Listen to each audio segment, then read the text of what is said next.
to cover up her sudden shyness. Even though they were the same age, Edward seemed much older now. Whatever would they do together? Then she had a brainwave. "Would you like to come and see my kittens?" she asked. Edward hesitated. "All right." "There are 5, said Katie, as she led the way to the boot room. "Becky and I rescued them when someone left them in the woods. You remember Becky, don't you?" "No," said Edward. "She's the girl we built the camp with last time you came." Edward shrugged. "I don't remember." It wasn't a good start, but maybe Edward would be friendlier once he'd met the kittens. When he saw how cute they were, it would be impossible for him to stay grumpy. To Katie's dismay, Edward wasn't the least bit interested in her cats. He hung back and didn't try to stroke them, even when Poppy the tortoiseshell kitten climbed on his foot and butted her head against his leg. Edward might be feeling shy too, Katie thought. If she left him on his own, maybe he'd find it easier to make friends with the kittens.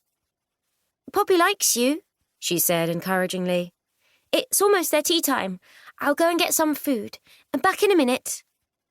Edward opened his mouth to say something, but Katie pretended not to see. She was sure that by the time she came back with food, Edward and Poppy would be great friends. Poppy was pleased to see Katie. She loved the cuddles she got when the princess came to visit, and today she'd brought someone new with her. Poppy said hello to Katie, and, when the boy ignored her, she went and sat on his foot. Then Katie left the room. Edward stood very still. Poppy rubbed her head on his leg, and immediately she felt him tense. That was strange. Poppy nudged him again, showing that she only wanted to make friends. Edward shook his foot.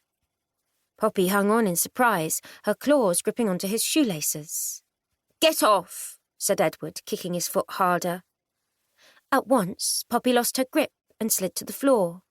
"Meow," she said indignantly. Edward gave a low chuckle.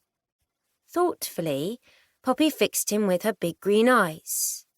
"I get it. It's a game." Eagerly, she climbed back onto Edward's shoe. "Get off!" growled Edward, kicking his foot harder this time. With a startled yowl, Poppy slid to the floor, landing on her back. Quickly, she righted herself and, fluffing out her fur, glared at Edward. If he was going to be that rough, then she didn't want to play any more. Edward laughed and Poppy stalked away crossly.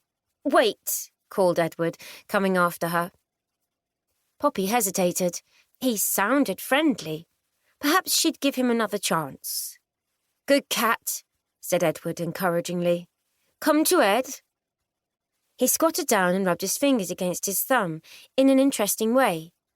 Poppy couldn't help herself. She knew that sign. Katie did it when she wanted her to come for a cuddle.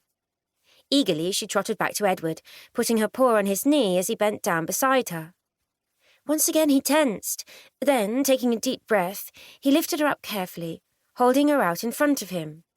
A cuddle! Thinking Edward was going to give her a cuddle, Poppy purred with delight. She started to relax, but Edward put her back on his foot, and before she knew what was happening, he'd kicked her off again. Poppy landed with a bump. At the moment, the door opened. Chapter 2. The Picnic Hamper. "What's going on?" Katie rushed into the room and scooped Poppy into her arms. The little kitten's heart was racing with fright. Katie glared at Edward, waiting for an answer. "We were playing," said Edward with a smile. "He was enjoying it." "He? Her name's Poppy. She wasn't enjoying it. She's trembling."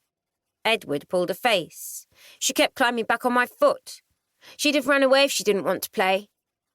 Katie stroked the top of Poppy's silky brown head. The kitten seemed much calmer now and nuzzled her nose in Katie's hand.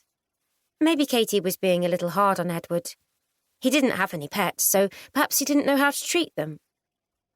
Deciding to give him the benefit of the doubt, Katie said kindly, "Kittens are like babies. You have to be gentle or you can hurt them." "Really?" said Edward, nodding seriously. "So, no biting or scratching then?" Katie frowned. Was Edward teasing her? "No," she said uncertainly. "Good," said Edward. "No biting or..."